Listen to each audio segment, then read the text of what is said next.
Ladies and gentlemen, we are here for the 17th round of the ARC Formula 1 Championship. We're here for the Chinese Grand Prix after summer break has come to an end. And we have the new game, F1 2021, to play around with. The AF2 race was technically the first race on the new game, but this is the first AF1 race on the game.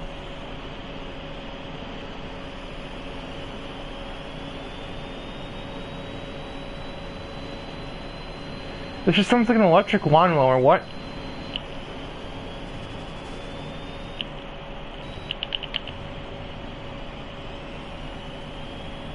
Okay, really? Why are there no rev engine? Why is there no engine noise? That's gonna mess me up.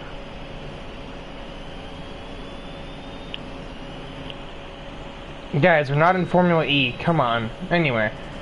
Nathan Carr will be the first one around to start his first qualifying lap as he heads down the main straightaway and brakes for T1.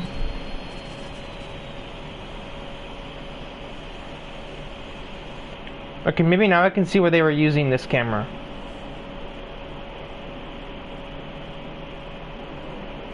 But like, this just is so weird. Anyway.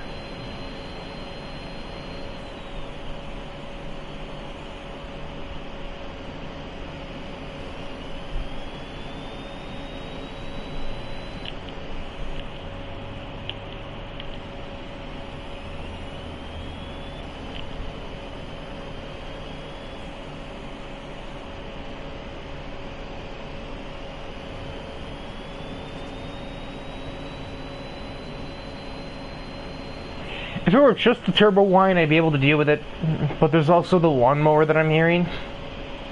Anyway, as Nathan Carr goes through the snail curve on his first qualifying attempt, he has traffic in his way, but that's actually going to give him a little bit of a sneaky slipstream down the back straightaway.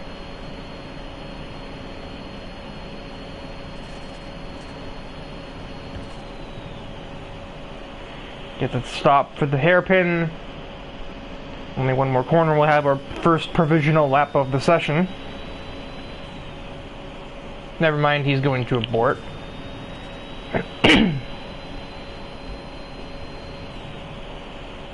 So now that means the actual first lap will be the reserve driver of Dylan Swiss Carpenter. Never mind, it won't be. Oh, the sound's back. But only for somebody who's driven through the pit lane. Okay. And so it'll be James Sands reserving for the Ferrari, who will be the first to set a lap. I cannot. It's a 33.717. That's kind of hard to read, not gonna lie. As we will have a full grid of 20 drivers for today's Grand Prix. Everyone was very quick to get to the new F1 game. There's Lee Kelly's actual first lap of 32.4.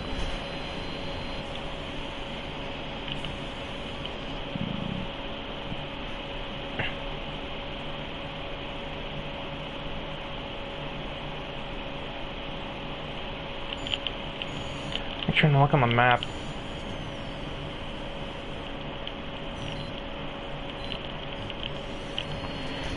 Tristan Adams, that is the one on the back straightaway. And heads to the hairpin, a little wide on exit. It's not always a bad thing though, you can get a better exit. There's Liam Craig on the mediums, runs a 31.5, quickly outclassed by Tristan Adams, the 30.1, that is on the soft tires though. And Connor Setchell with a 31.7 on his own soft tires. Cameron Dowds is going down the back straightaway now. I think he's on a lap.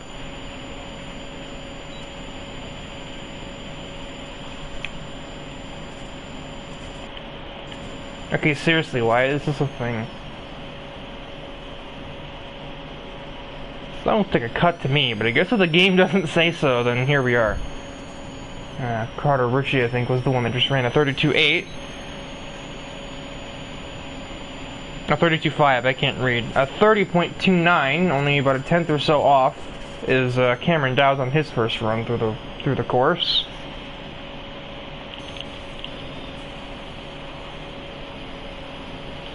Okay, so that didn't fix it for I don't know, man. I'm curious if something I could fix by leaving and rejoining. I don't know.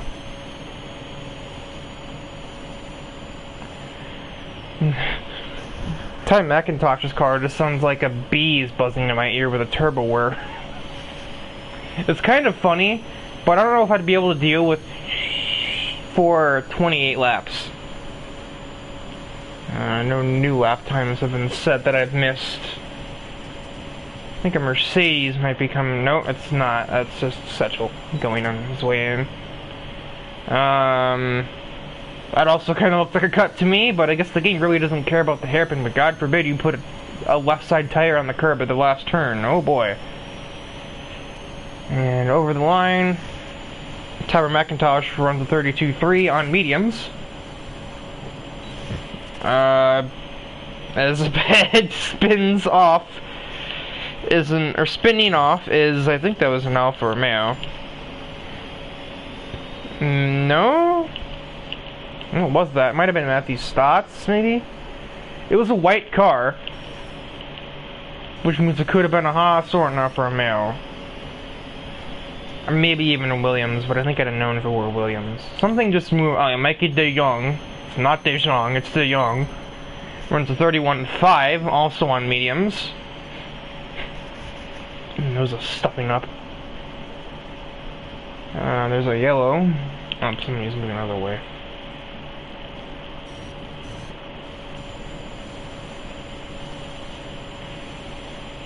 There's JJ Nichols a few moments away from beginning his first hot lap of the session.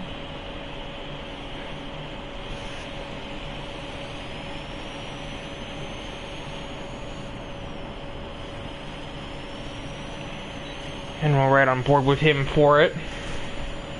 I'm aware that some of the heavy hitters are still on the track.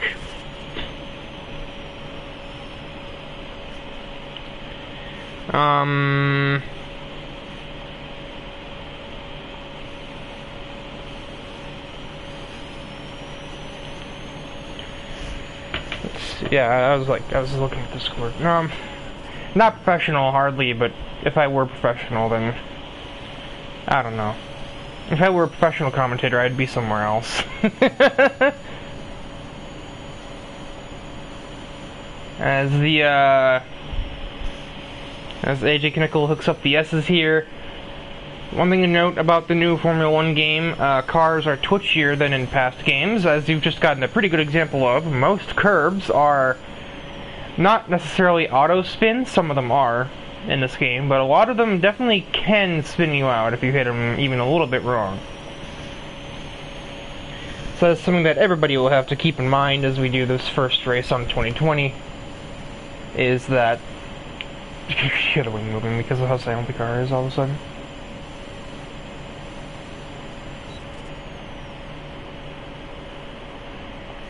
And right over that curb. I usually try and avoid that curb, but I guess nobody else does. That's why I'm not in the F1 anymore. And over the line, AJ Knickel will run a 31.7, 100th off of Connor Setchel on the same kind of Honda tires.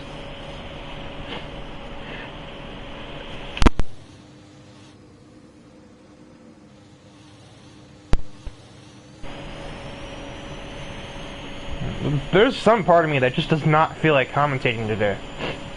My nose is stuffy, my throat is causing me to constantly cough. It's just not a good combination. Hopefully it tapers off for the start of the actual GP in like 10 minutes from now.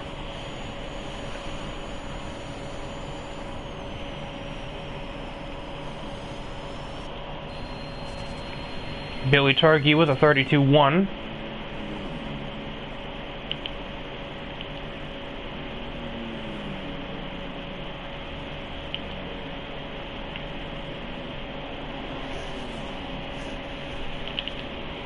Like Cameron Dowds and Liam Carragher on laps. They're both purple in the respective years that they've just finished.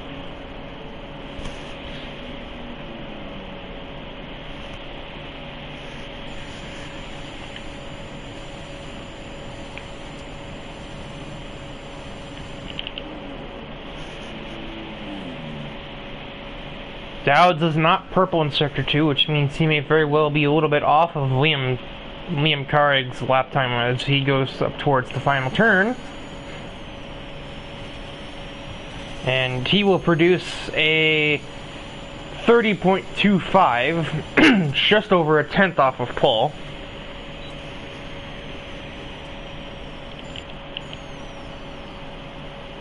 Cameron Dowds will round the second to last corner, shoot up to the final turn, and see what he can produce on his second try. It is a 30.144. That is pole by just over 100th of a second. Eagerly waiting to see what Mikey DeJong can do when he inevitably goes onto the medium tires and how close he will be to that top group. Lee Kelly also, I'm pretty sure this is not representative of this 32.4 down here.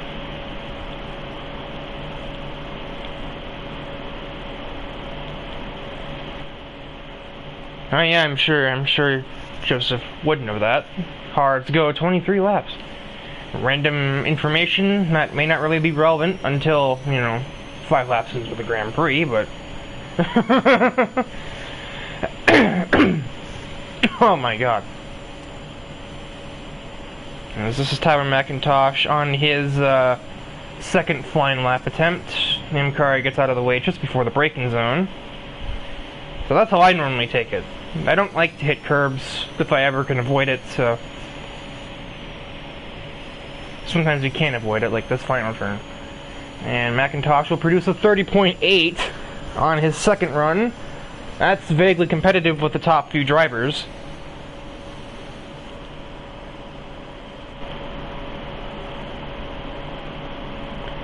Yes, I'm saying you would know that, because I just watched you do it on the broadcast.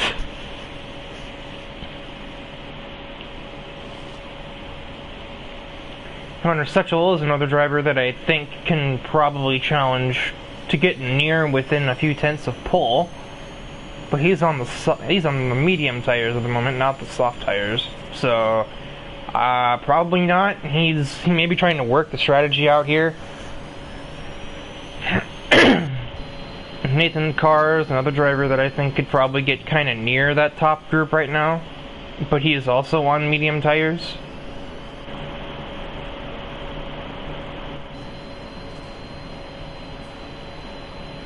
There's still a handful of drivers who have set no laps. Jonathan Parker, almost never qualifies. Swiss Carpenter, I think, has attempted once, and he didn't make a good lap. Luke Treelor, I believe this is on an out lap, and Christian Pacheco is in the process of making his hot lap. Both right at the bookend of the session.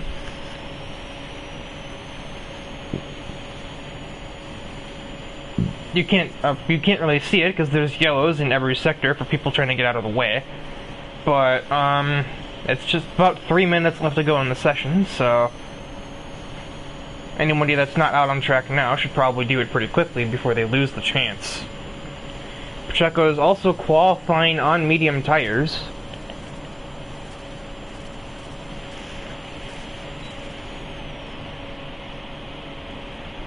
Based on my time in the session, he would not have time to go and make another lap on softs, even if he wants to. So he's just going to have to take this medium tire lap and run with it, which that lap will be a 30.50, 2 thousandths quicker than Mikey DeJong, who, if he is going to get out on track before the session is over, it's going to be the last possible minute. And Carrig waiting for traffic, as he is not far from beginning his final flying lap. Same for Cameron Dowds, who noticeably has engine noise.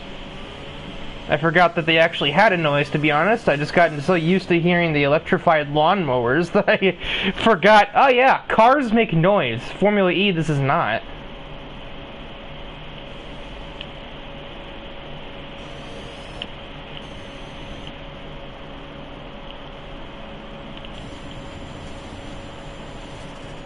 I'm not sure what Cameron Dowds did differently that his car is making noise on my end, but can we do it some more? Because I'm kind of sick of hearing the electric lawnmowers. AJ Kinnickle improves to a 31.2. He will jump a couple of cars with this lap. Still a second off a pole on the same compound, though. But that can easily be made up if he can manage to stay in 5th in this qualifying session. Connor Stitchell cooking it on his outlap. Tyler McIntosh is on an outlap. Liam Carrig is on the lap. Mikey De Jong has retired from the session. I think that was maybe in the pit lane, I'm not sure. So he will start, well, he won't be starting higher than 7th. He's fine with that one lap he ran. Ah, Tristan Adams has sound.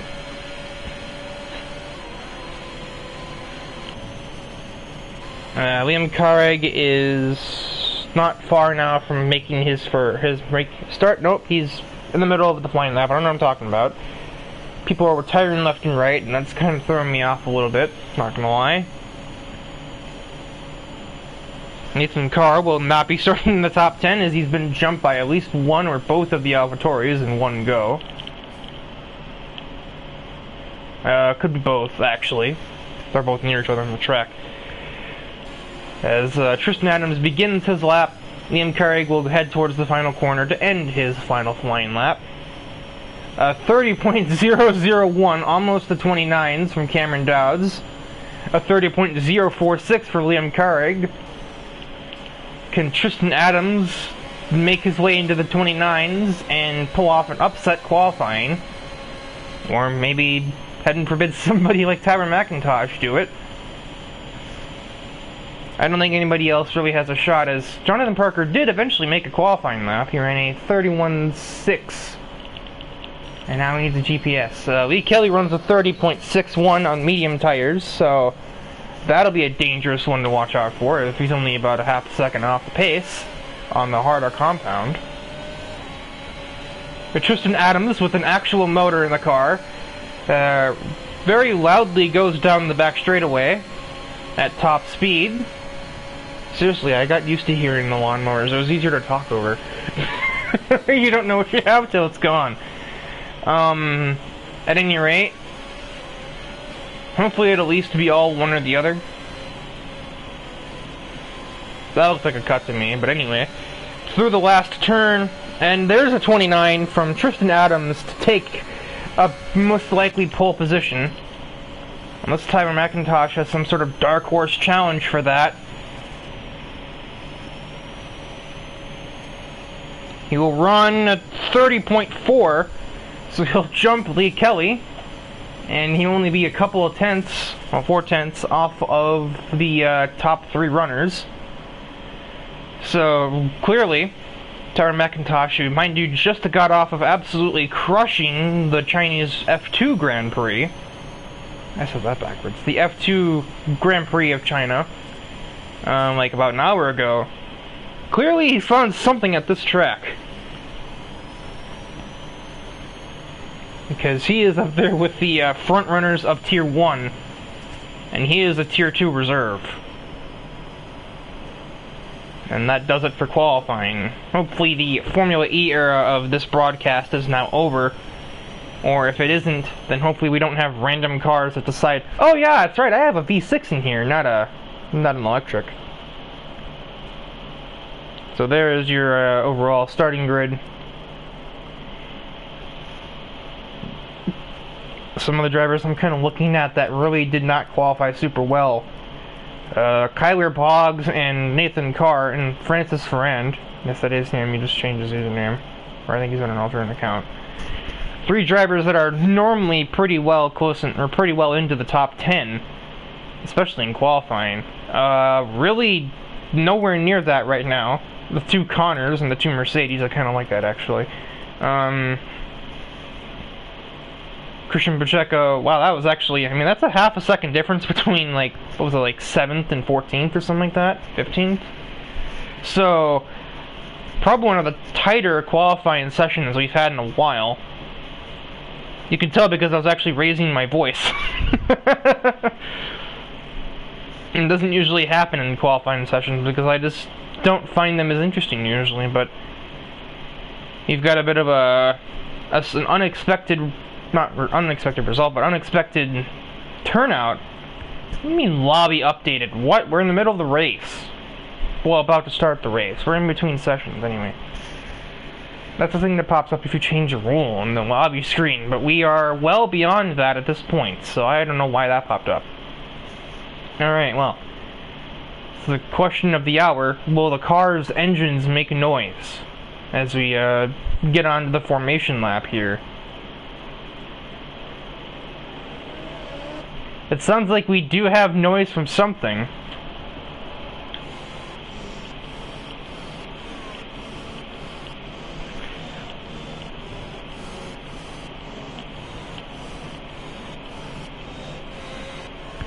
Yep, they're all making noise now, as we hear a weird, like, symphony of V6s as I'm testing these sounds of all these cars. Let's see, nobody has opted for the hard tires to start. We had Connor Hannock try this in the F2 race. It provided mixed results. We have 7 drivers starting on softs. Everybody else, nobody in the bottom 10 has decided to start on the soft tire. And Lee Kelly, Christian Pacheco, and Mikey De Jong are also following suit on that.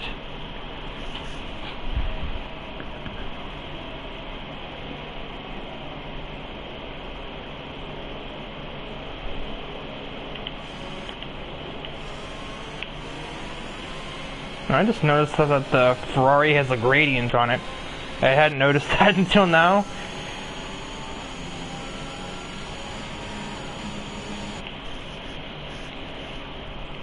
I'll try to remember to use broadcast camera, but with my OCD and, not OCD, my ADHD, I have a hard time focusing on what's going on if I'm not getting a direct camera angle of it. So,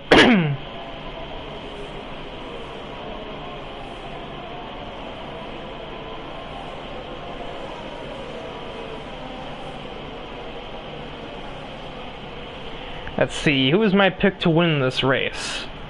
Well, part of the team bias wants me to say Tristan Adams since he's driving for my team. But at the same time, I also kind of feel like Lee Kelly, I mean, he's the points leader for a reason. He's starting on the medium tires, he obviously has the superior strategy. And he's only starting a few spots back. He will definitely be a very obvious threat to win this Grand Prix. So I would probably go with Lee Kelly. It might be the safe option, but it's definitely an option. That's the worst way you could have said that. 3, 4, 5 red lights. And we are green from the Chinese Grand Prix. Everything is completely silent. The crowd just doesn't seem to care. But we are green as we head into turn 1, a weird complex of corners. We already have one of the Alpines spinning off the track. That must be Cameron Dowd's. I don't know if that was contact or a mistake. I guess we'll figure it out later down the line. As an Aston Martin, I believe it's Pacheco, sends it on Mikey De Jong, and he'll get out of the turn 2 position ahead. A bit further back, we got 2 wide between an AlphaTauri and a Haas.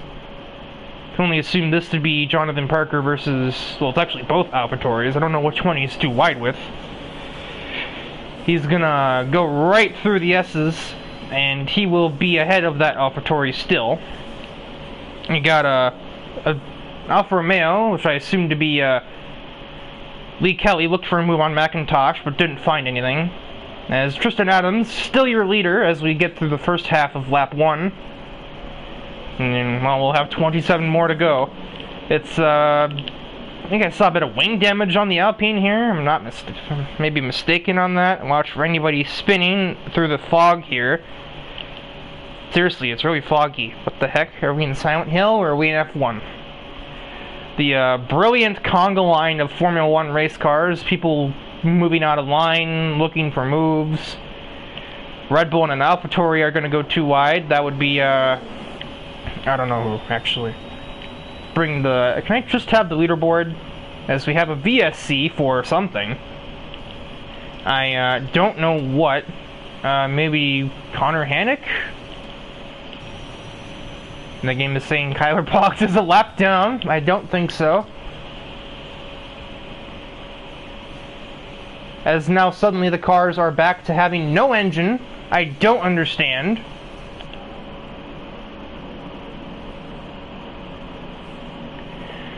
So this is a VSC, it will be a temporary thing. Why is it starting... What? Stroke. DRS is not enabled. We've completed... Oh my god, this... How'd they not fix this? Seriously, Codemasters, for crying out loud. No, despite what you think, the leader is not Matthew Stotts, it is Tristan Adams, as the VSC has ended. So now we're back to where some cars have sound, others don't.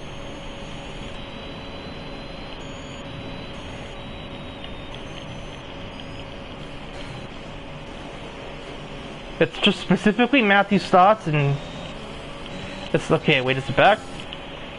No. That was glorious. I'm sorry about that.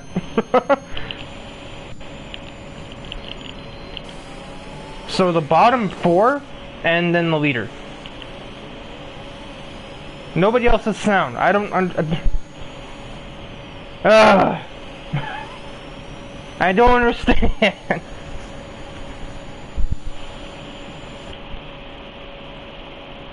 And the relatives are all backwards. Just get it off my screen. It's not helping. It's not helping anything. It doesn't make any sense. Anyway, I'm just gonna... Well, unfortunately, it does help if I know the order. I just kind of wish I didn't need to see the time difference. Yeah, there we go. Just turn that off. It doesn't know what it's doing anyway. Cameron Dowd does not have the best start, so that was definitely him that went spinning off into T1 at the beginning of the race. Francis Ferrand has, on the other hand, recovered as he goes for a move on Mercedes.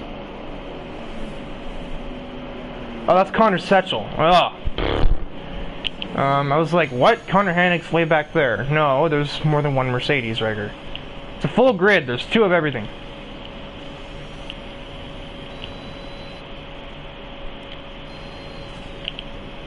I thought maybe pausing the game would fix it. It did not. It used to be a thing where if you if you had the game pause right when the session began, it wouldn't have any noise. As no DRS at the moment due to that VSC. Oh, never mind. I'm wrong. There's definitely DRS. Lee Kelly is going to go for a move on Christian Pacheco into this hairpin. Inside line's usually better, especially when you get into the person on your outside, and that's the spot for Lee Kelly.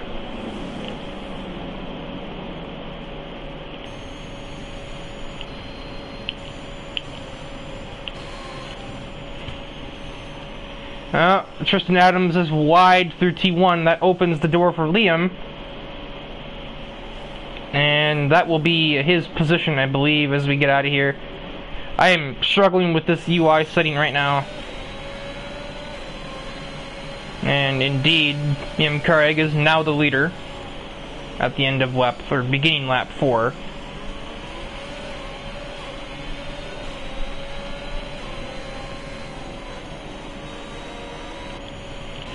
Now he's getting the full force of that dirty air as we go through the S's here at China.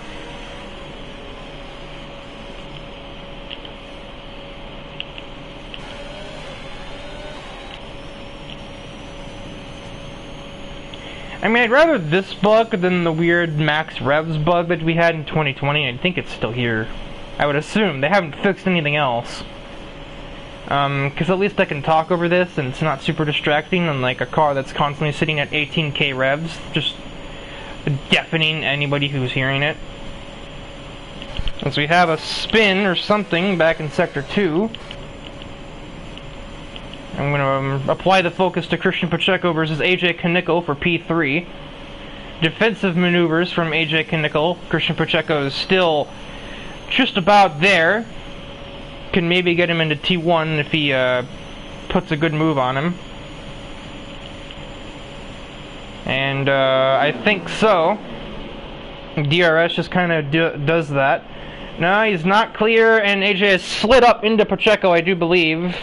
I think that would be what that did there, because Pacheco looked like he was hanging onto his same line through T1. So that's nickeled down a couple of spots. I'm not sure if he has damage from that. The way he was hit, it's not impossible. He's now got Jonathan Parker all over his heels.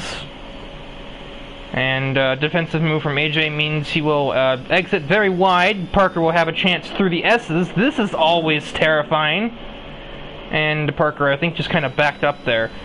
He went for a crossover, tries the outside through 6, and still doesn't get anything, but definitely probably scaring AJ right now. Startle somebody enough, and eventually they might make an error.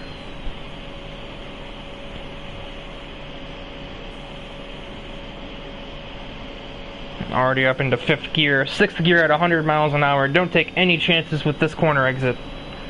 As AJ clearly took chances with that corner exit, and he almost paid the dearest price for it. Big DRS, ERS. I don't even think there's a contest for it here. Yeah, AJ's just kind of forced to accept his fate, as he is now down to 7th position.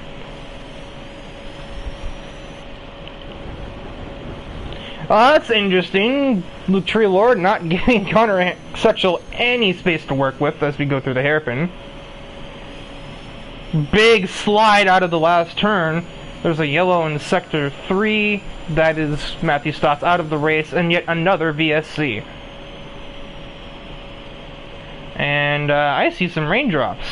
That would explain the fog. There's plenty of moisture in the air, and this rain is coming down a little earlier than I think these drivers are maybe looking for. It's upgraded to a safety car now, with Matthew Stotts fully retiring from this event. So that might take the load off of anybody that's unsure if the track is going to get wet enough in time. It's going to give us another 2 minutes for that to shuffle out for any prospective Inters drivers that may want to make the switch. I may want to also make the detail show this. Drivers in the back are opting to take the risk and put on the Inters early. Hannick, Carr, to Swiss Carpenter, and Kyler Boggs all opting to do so.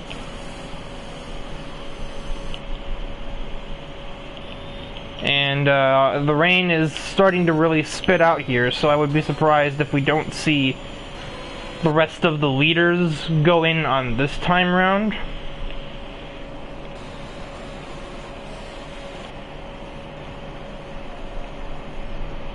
I knew that was gonna happen to somebody. Sudden stopping for the hairpin, not everybody's ready for it. I'm surprised we didn't have any contact just yet. I can already see puddles. I can already see standing water at the very least. So yeah, you are going to need Inters by the time we make this restart. There's no two ways about it. I do not envy being Billy Targhee right now. He's going to have to be double stacked here.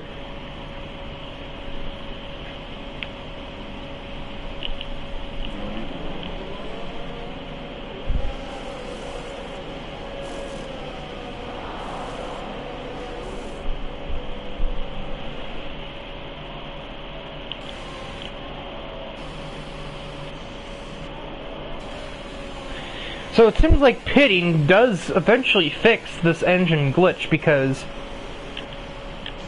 most cars, I think, have engine revs now. I don't know, everyone's running in super low gears, or a lot of people are running in low gear, so it doesn't really sound that different. But yeah, I think everybody is going to have their engine noise back, so finally, the discrepancies of that are resolved. Hannick pit again. I'm not sure why. He was already on the Inters. I should probably get that off the screen.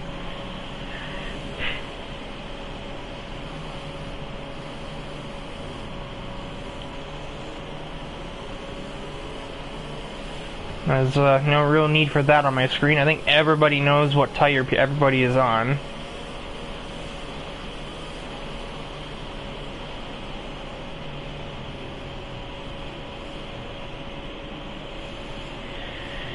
Yeah, I think we've already hit or possibly passed the crossover point by now.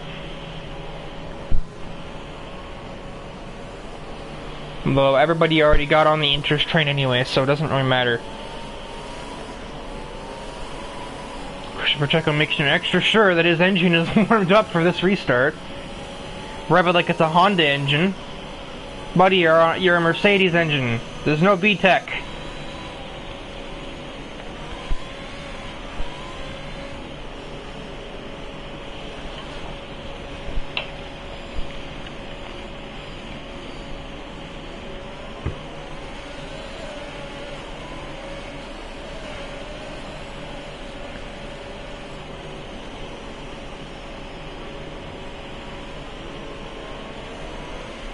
As the safety car could not go in this lap, and most of the field was not caught up yet, only the top 10 are, I think.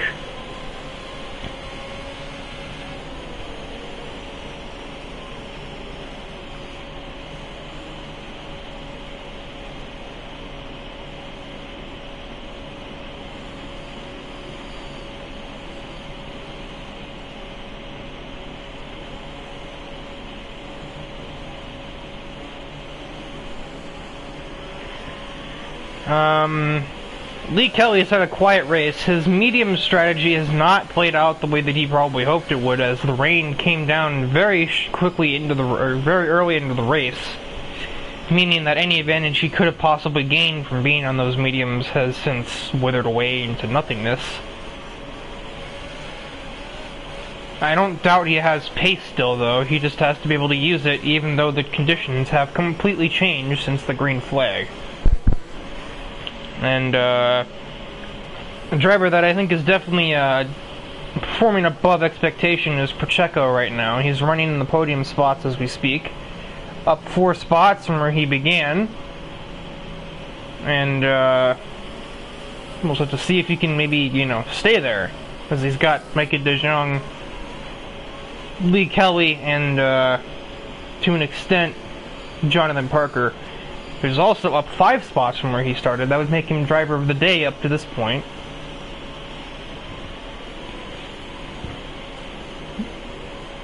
As the safety car will be in this lap.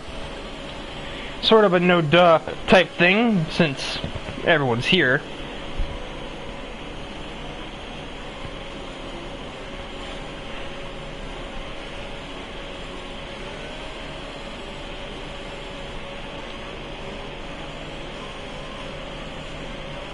A lot of brake warming going on, a lot of weaving and swerving.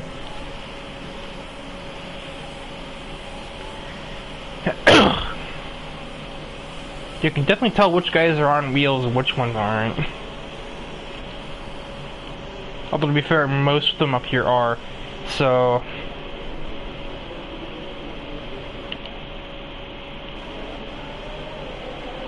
I will put the camera on Jonathan Parker, as I believe we have just restarted. Very quick restart. Liam Carrig wastes no time getting on the gas right off the jump. And clearly, Tristan Adams was just simply not ready for it. I believe Lee Kelly just got into the back of De Jong there. De Jong is going to send itself through into third ahead of Pacheco. There's not really much that Pacheco could or even try to do about it. And he's also going to be overtaken by Lee Kelly, who may have set their cars up for the rain. Lee Kelly already is looking for a move on De Jong as we go into turn 3. And Pacheco gets into the back of Kelly, and that does some wing damage. That's not going to be fun to deal with until he gets back around, I'll tell you that much. We have McIntosh too wide with the Ferrari of crap. I don't know. James Sands. I was like, the number's not helping me. Nearly got spun by the Ferrari driver, and then there through goes Nathan Carr, shoving McIntosh completely off of the racetrack, and then blocking him too for good measure. He then sends it in on James Sands and gets no results. Tyler then attempts to send a message and instead sends himself spinning.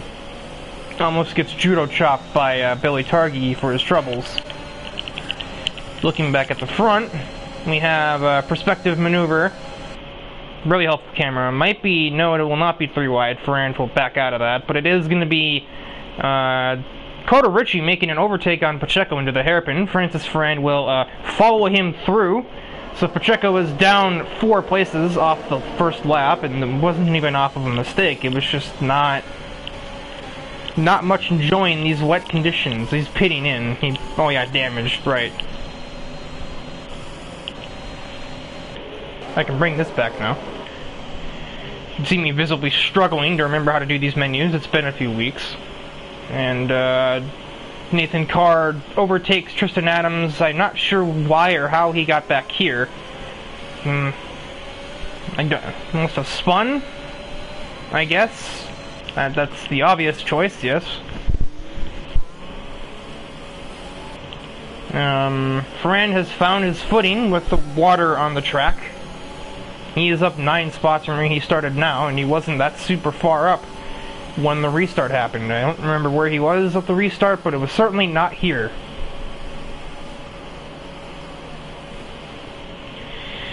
Looking for a chance to get around the AlphaTauri of Carter Ritchie. Cameron Dowds has managed to recover from his turn 1 mishap. He's now up to 6th. His next target is AJ Knickel and Jonathan Parker. And he will be just about back to where he would more than likely belong. We have a yellow through Sector 3. As Tyler McIntosh with an interesting call there on the wet tires. If this is correct, then he has made a huge gain on his pit stop, which he probably had to take when he got wing damage from smacking into the back of Nathan Carr. But if he's wrong, then he may as well just park the car, because there's no way you can recover from a tire mishap like this, if it is a mishap. Getting frisky up here for not even points positions. Connor Hannick just got a penalty trying not to run James Sands into the wall, Physicella style. And Sands will defend the spot anyway. And it's a very slow procession as Tristan Adams attempts to defend his spot from Leclerc, and Nathan Carr decides he's just going to force his way in there onto the left side of the Red Bull. He does not get anything out of it just yet, but he will try again to the next hairpin. That's not a very helpful camera. And yeah, True is just not even going to attempt to fight with that one. I was expecting more air through the S's, not gonna lie.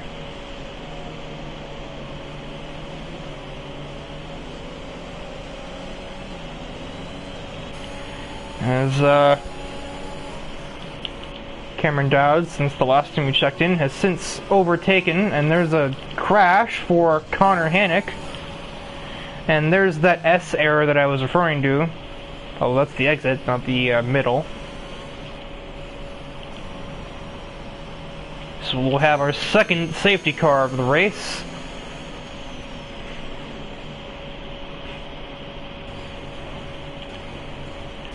As I was going to say, Cameron Dowd, since we last checked in on him, has passed AJ Knickel. He will target the Haas on our next restart.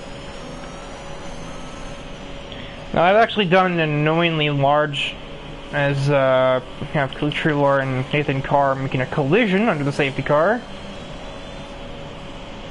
Obviously wasn't looking, so I can't, well, I don't know if there was any intent behind it. I doubt it.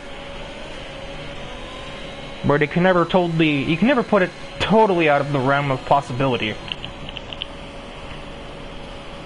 I mean, they do it in real life. Look at Sebastian Vettel in 2017. It happens in real life, it can happen here. The unnerving reality of ARC's touring series is that is a definitive truth. Or not like an unnerving reality, but rather I should say, for better or worse. The safety car has already collected the leaders, so obviously nobody opts to pit. They've only been on these inners for a couple laps now. 4 laps. But I have done a decent chunk of races in intermediate conditions here, and I know it can be very hard to keep your tires in good condition, at least in past games. I can only imagine it's even harder here, considering how much more twitchy these cars are, and the fact that some people probably started this race on a dry setup.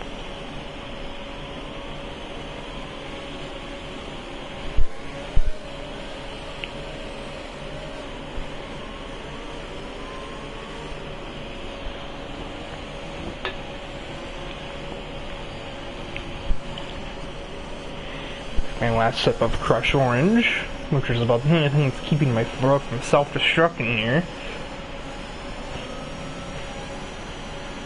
I mean to blow my nose into the safety car because my nose is getting really stuffy. I guess what happens when you sleep in front of a fan. So I did it to myself. It's probably to blame for everything else too, the throat clearing and such. It really doesn't seem like these wets are the call. Maybe it's just me, but it kind of looks like he's just all over the place on these tires. Of course, I can't speak for the driver. If he's somehow comfortable sliding around like he's in a dirt track race, then that's his prerogative. But to me, it just kind of looks uncomfortable, especially a track like this.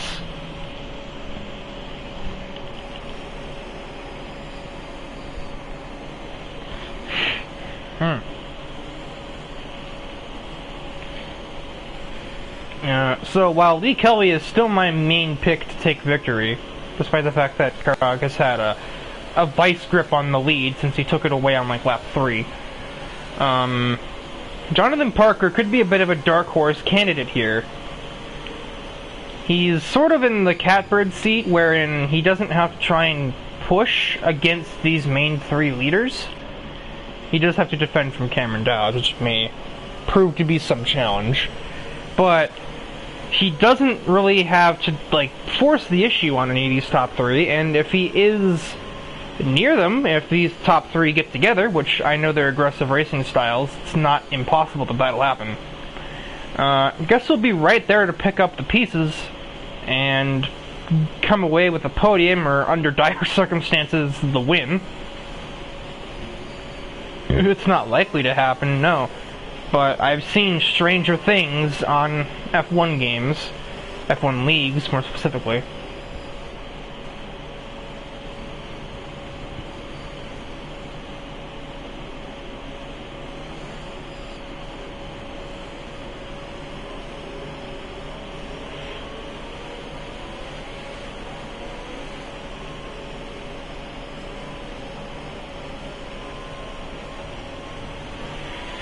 As well, there was no mention that the safety car was in, probably because the Aston Martins aren't here yet. Oh, that is not it, my friends. That is not the tire. I wish I could ask Jeff for a weather report. Or just look at the forecast. Why can't I do that? I deserve to know, is the wet or inter faster? I don't need to go faster, I just need to know. I would still tend to assume the inters are better because, well, the inters aren't sliding around on the safety car laps. I mean, the wet tires are.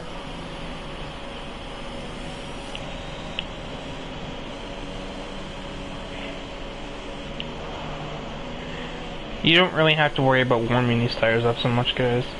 I'm not sure if you're aware of that, but inters are kind of designed to be able to go in colder temperatures. The lack of traction that you'll be facing isn't because of the cold tire temps, I can tell you that right now.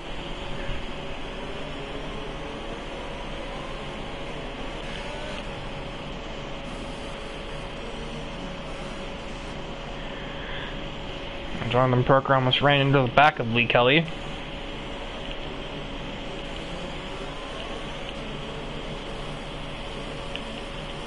It would also would be funny if I could spectate the safety car and just flip the camera backwards.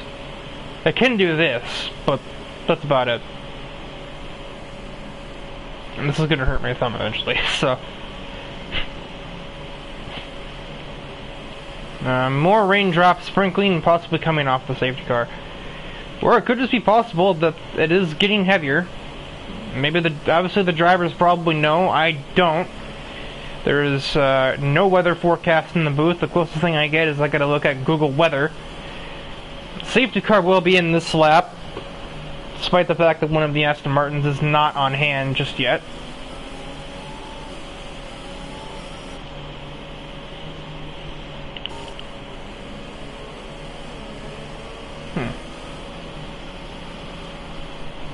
That's interesting. Speaking of interesting, Billy Targi picks up penalty for a collision with Swiss Carpenter. What? Oh, he probably got spun, I guess. So, does Liam Carrag go for the same immediate floor it strategy that he employed on the... Nope, he doesn't go at all, because he's just left the session.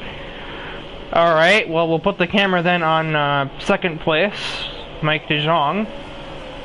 How does the AI handle the start? He backs up the field. No, he goes to the pit lane. Well, that's a disappointment. As, get the pan-out view. We'll focus in on, Francis Ferrand running too wide with, the Mercedes of Connor Setchell. Slowly but surely making their way through T1 and 2. Almost had side pod contact, and the Mercedes will come out the victor in that one.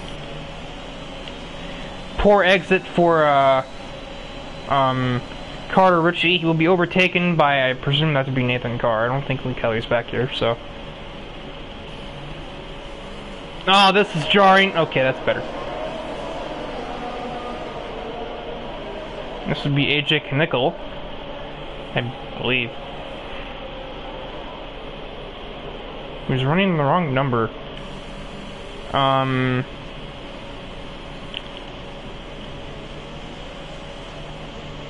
Maybe I can bring this back up now, finally. Not that. That. Yeah, now it knows what it's doing, finally. About time, F1.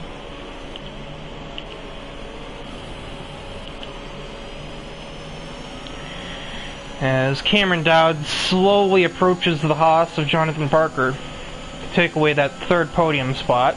All the ERS in the world, but a slipstream.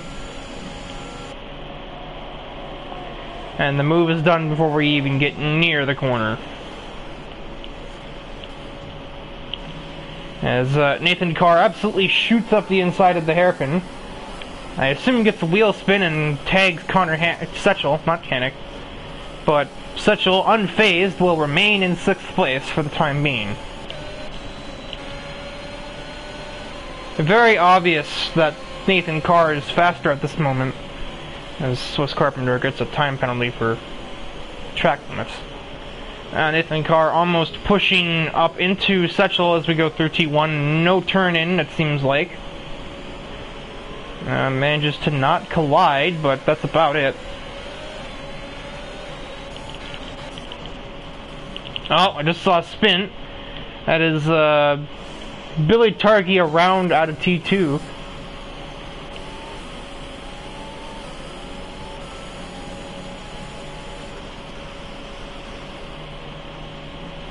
Take a quick look at McIntosh, see how these wet tires are holding up. Same with Kyler Boggs.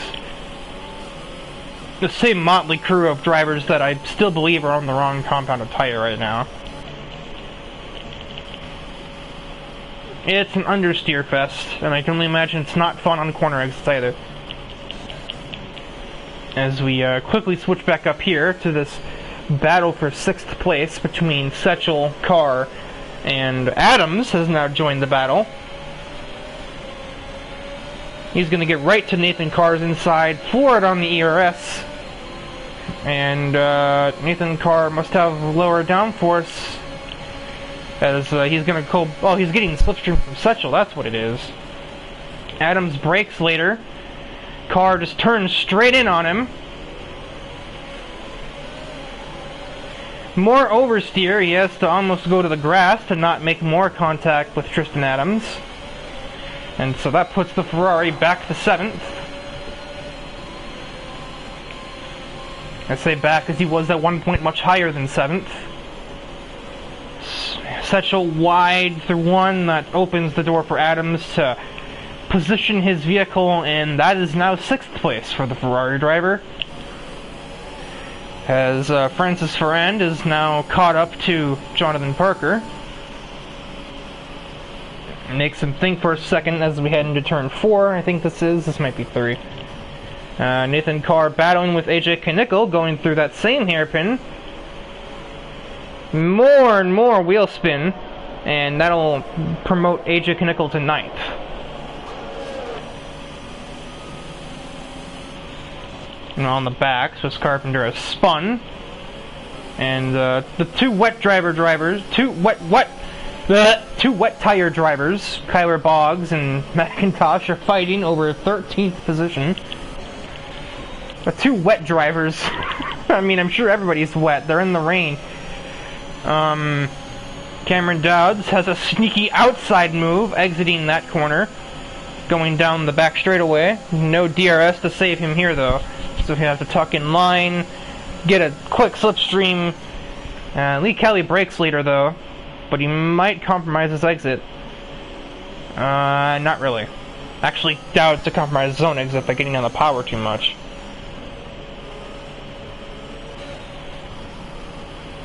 Ferrand is still right there on the back of the Haas, but that corner exit's not going to do him any favors with making the pass.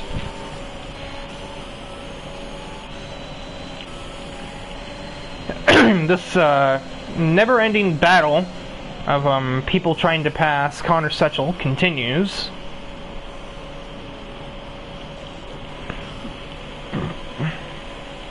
And Carr pits in, I presume, for damage. What you can do is look at lap times, and look at the lap time of, let's say, Tyler. On his wet tires, his best lap so far has been a 51.7. And then we look at the lap time of an equal driver, let's say his teammate who's on inters. 40, yeah, that's not getting them anywhere.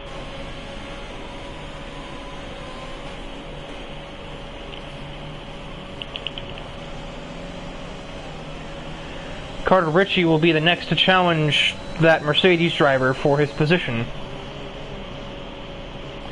AJ Knickel right there in tow. And speaking of in tow, Cameron Dowds is going to have another attempt to pass Lee Kelly for P2 down the back straightaway, and feels like we've been here before.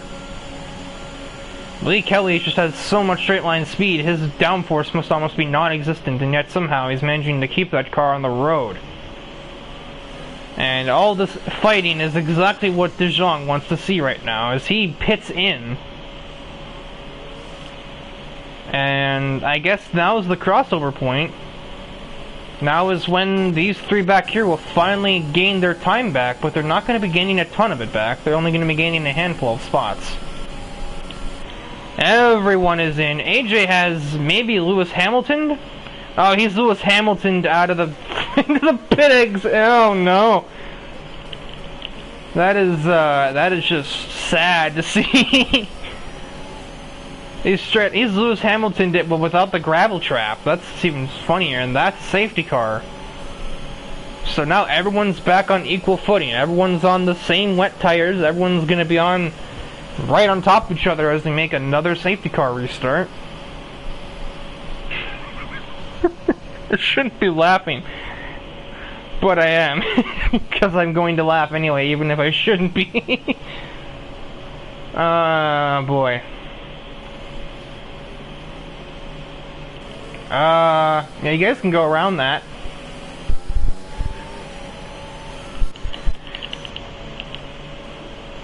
Looks like 3 brave souls are going to challenge these conditions on the intermediates.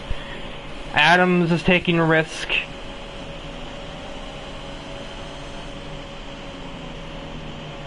As are Carter Ritchie and Luke Treelor also attempting to survive on these intermediates.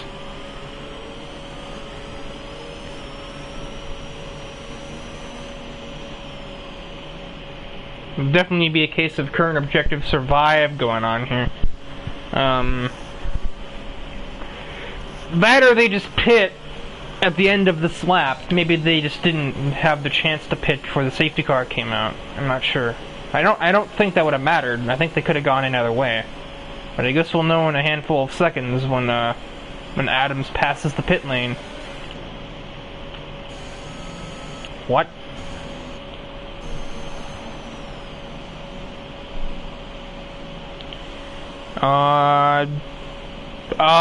What? He's just sitting there. Friend almost drove into the back of it. Nobody seems to be able to take very good avoiding action of this. I don't necessarily blame them. It's now finally disappeared, but not before breaking a wing off of, I believe that was Kyler Boggs' front wing. And, yeah, these two now think better of that decision. And, that is not who I'm There we go. They did manage to remain second. How'd that happen? Huh? Did the Delta help theirs? Oh no, it's because they didn't pit on the safety car ranker. Never mind, I'm just a fool. Yeah, no, he gained all those spots because they didn't pit under the safety car. They pit right before it. So, yeah, we've had some interesting moments. That moment with the Red Bull being certainly one of the most interesting. God, that was redundant. Oh my god. Why did you hire me? Why was this my job? Oh my. Anyway. Interesting moments. This particular moment was the most interesting. So have you heard of have you heard of word variation? Have you heard of the English language ranker? Is your first language Portuguese or something? Oh my. Anyway. My own grammatical mistakes ignored for the moment. Yeah, Formula 1, the thing that we're supposed to be watching. Well, it's a safety car, there's not much to talk about. Just is kind of just worse because it puts a bigger spotlight under my own inability to talk right now. Oh, this is still an AI. I was gonna say, is Liam back yet? No, he's not. The safety car's hauling! Holy cow! The safety car was doing like 180 there.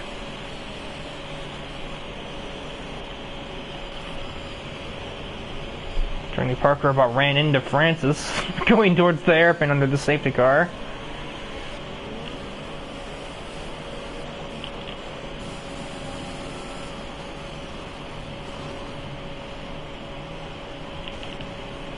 What happened with him? Kyler Boggs has made 4 pit stops and yet is somehow still in the points. That's safety cars for you. Same thing with Nathan Carr. As I would anticipate, this should be the last lap on the safety car, and hopefully this will be the last safety cars. We're only going to have like 7 laps to go when this one goes into the pits. Still waiting for Nathan Carr, doing Swiss Carpenter, Liam's AI, and Billy Targi to catch back up to the field. Billy may not make it in time, and if Liam is pitting, he may not make it either. But the other two should be able to, well, Nathan Carr is pretty much already there. And never mind, Swiss Carpenter has spun. And if that was an intentional reset, he's lost his engine noise privileges.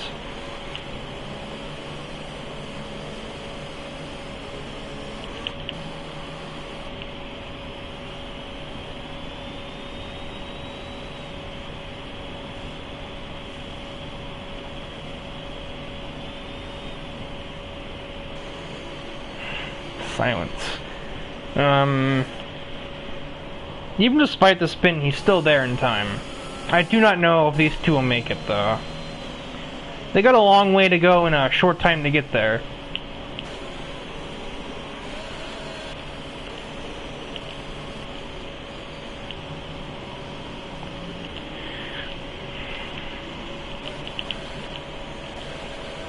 Ah!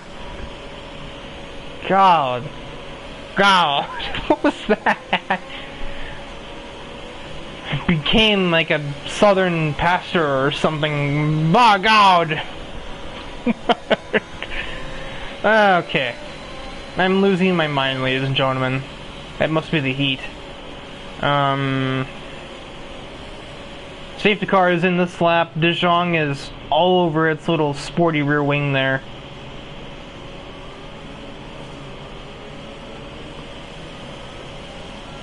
So that must mean he's probably gonna floor it the second he...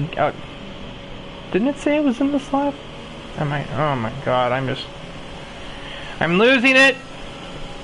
I'm officially losing it. Nope, safety car was not in this lap. Help me. I'm gonna go crazy.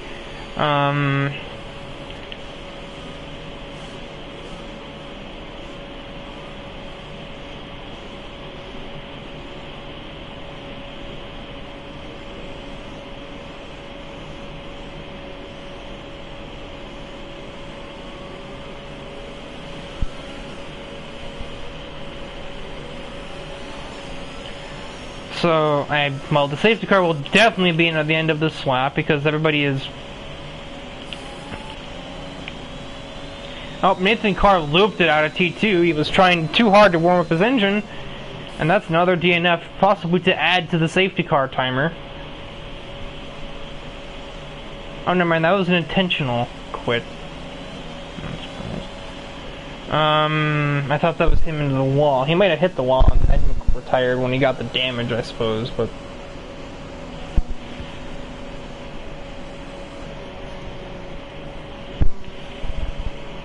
And just because the car is transparent doesn't mean you can pass it, Billy.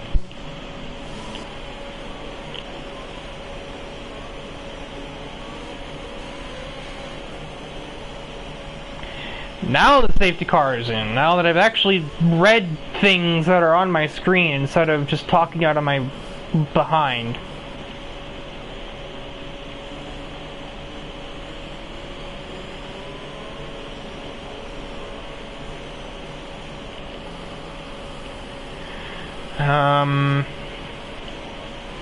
It's going to be very interesting. We're going to have a 6-lap sprint to the finish, barring further safety cars. So it's going to be a now or never thing between these top 3 to 5 cars, possibly Cameron Dowd, depending on how good of a restart he gets.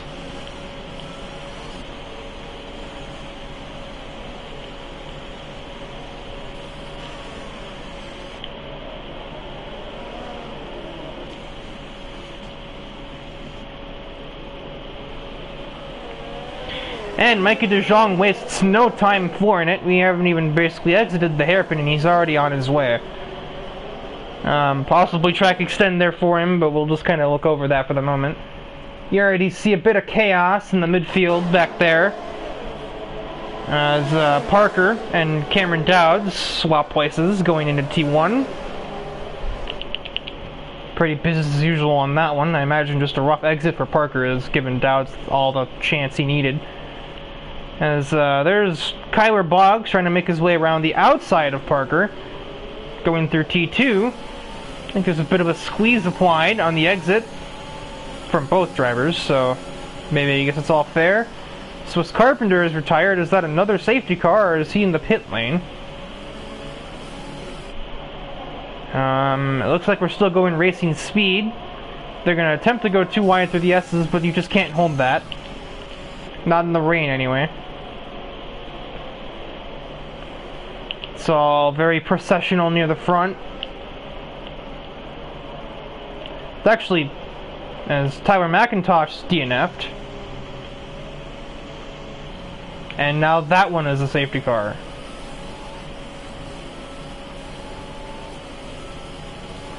And Tyler's was an intentional quit. I still see his car moving to a marshal's post, and there's another safety car, so make it a 3-lap sprint to the end of the race now, because, oh my god, we've had more safety cars and the tier of drivers that are supposed to be better. I guess rain, but like, I don't know. Some of these things feel like they shouldn't have happened at all, and some of them feel like they would have happened rain or not.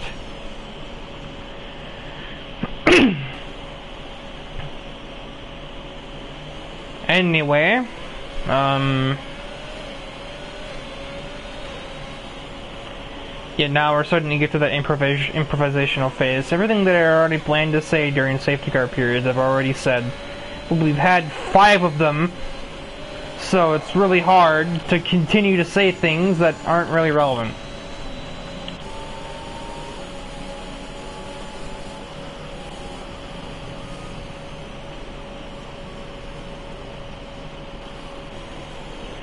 At the rate these cars are dropping, Liam Craig's AI might be in the points. Like, no joke. Obviously no one's pitting, other than anybody that had damage, but nobody had damage. So here we are. These wet tires aren't super old, and they've spent most of their lifespan under safety car conditions. So, yeah.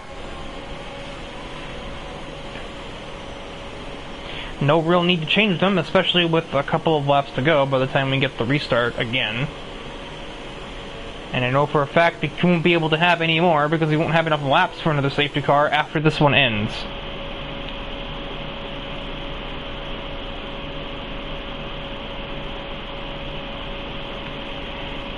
Yes, from what I understand, this game got a lot more trigger happy with safety cars. Pretty much any crash that happens anywhere is a safety car, or at very minimum a VSC.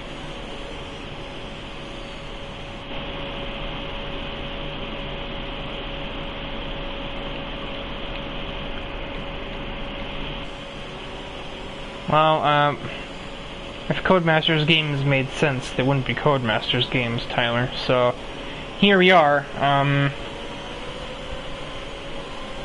Or how about... Well, actually, no. It was already under a safety car when the other Red Bull DNF'd, so they couldn't throw a second safety car. As funny as it would be to have 2 safety cars going too wide around the track.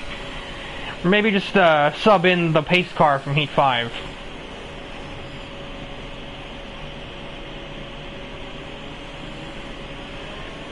As, maybe the safety car will be in on the end of the next lap. I'd hope so.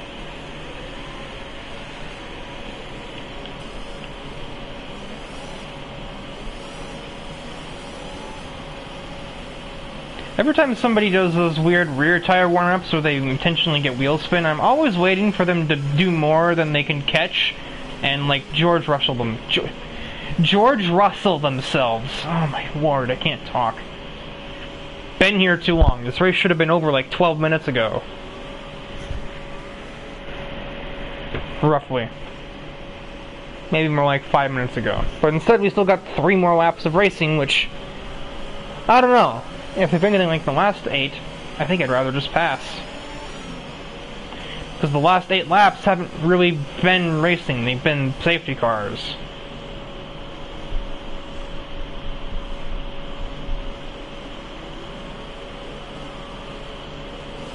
It's that F3 Monza race where the race was literally called off because of how many incidents there were, and they literally just like gave the riot act to every driver on the track that day. I'm not saying we're getting to that level, but I'm just saying this is hard to watch sometimes.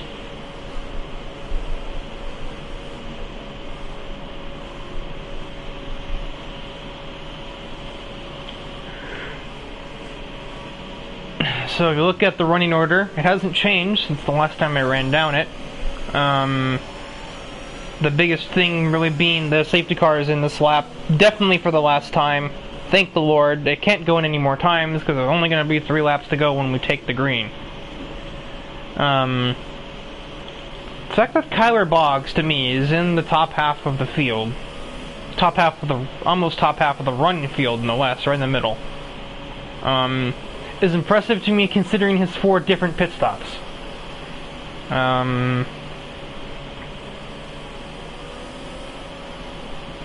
Nice fog textures, I saw that. More close quarters swerving and brake testing. It's really a wonder we don't get more broken wings in these safety cars.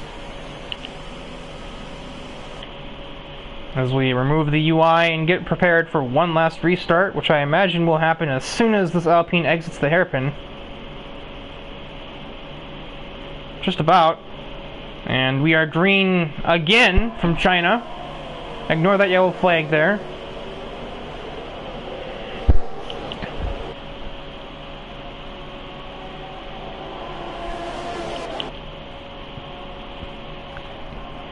Not really much spread out happening as we head towards the first two corners. Everyone's pretty much single file right now. Nobody really wanting to take a ton of chances.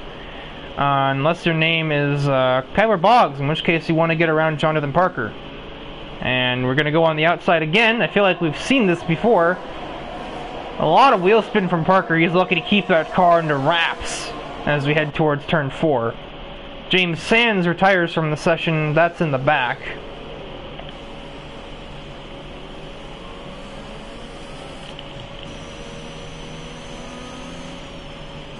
And Billy Targi is out with him. But the game can't throw safety cars anymore. So there's a very slow single file procession heading towards the back straight and into sector 3. As it almost seems like they're doing safety car speeds, but that's just because that's how slow the track conditions are right now. You literally can't go fast. Like, anywhere.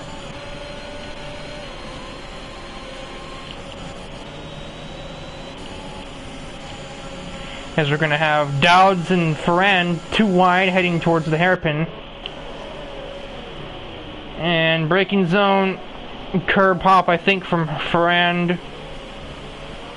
Not helpful camera angles as always, so we'll just go back to this camera and Dowds will eventually complete that maneuver. And the beat goes on. Christian Pacheco has looped it out of said hairpin.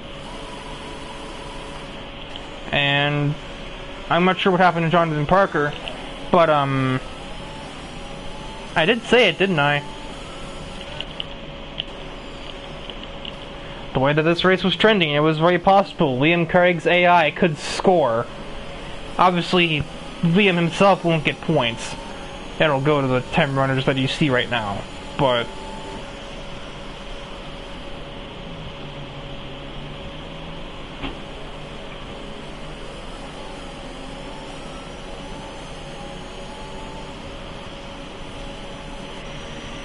yeah, I don't want to say the results are determined by now, but like this front 5 here isn't really doing a lot to change the status quo. The only thing that's really happening is Cameron Dowds leading a little bit racy. As well he should. I mean, there's only a lap to go, like a lap and change. A big lockup though is not going to help his chances of doing that. And Mike de Jong is currently got a pretty hefty lead.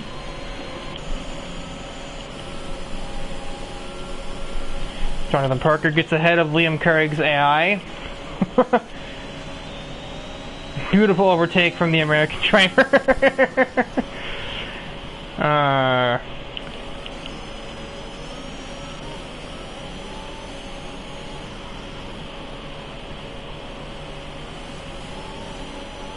And just an advanced warning, ever since PlayStation changed the way the party system works. If I'm the solo commentator, I'm not doing any kind of, I'm not doing no podium interviews. I'm not good with asking questions like that, so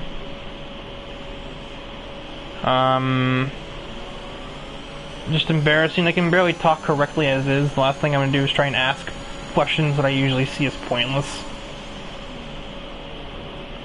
Dowds locks up and gets into the back of Lee Kelly. Well, he's definitely aggressive, but clearly to a fault at this point. And clearly he has wing damage to show for that. Ferrand caught off guard by how slowly he's taking turn 6. Runs into the back of him, and now he might have his own wing damage to deal with. Luckily for them, they've only got one more lap to negotiate.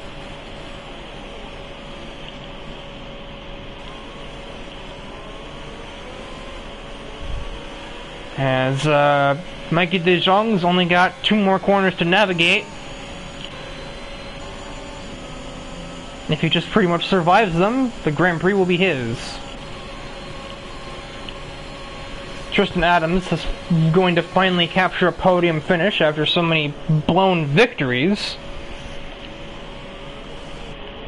But he's still not going to get that coveted W. Instead, that's going to go to the Alpine driver of Micah de Jong, who will win the waterlogged Chinese Grand Prix. Tristan Adams second. Lee Kelly, who was my pick to win, will place third. And Kyler Boggs has wrecked the car in the final corner, Fisichella style. And that will net him 0 points, because he did not cross the line.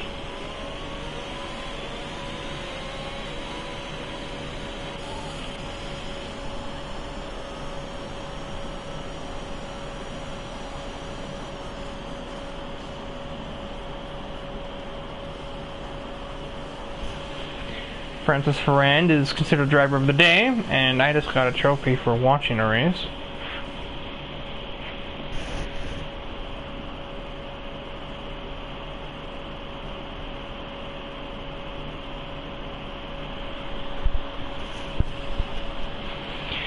Alright, well, that's another Grand Prix in the books. Micah de Jong cuts in a little bit on Lee Kelly, but honestly, I think it's more of a formality at this point.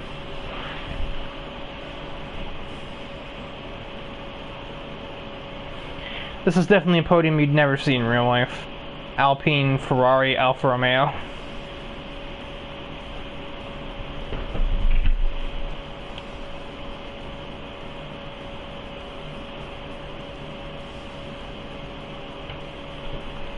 So yeah, obviously Francis Ferrand earned that driver of the day, going from 18th to 5th.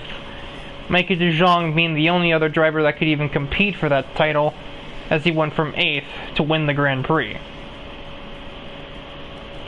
So that'll do it for today's broadcast of the ARC Formula 1 Championship. I wish I could tell you what the next race is and when, but I don't honestly remember. Actually, no, it is the Japanese Grand Prix next. I remember that now. I just don't know when. So, it might be next week or it could be 2 weeks from now. I'm sure I'll be corrected in the Discord. But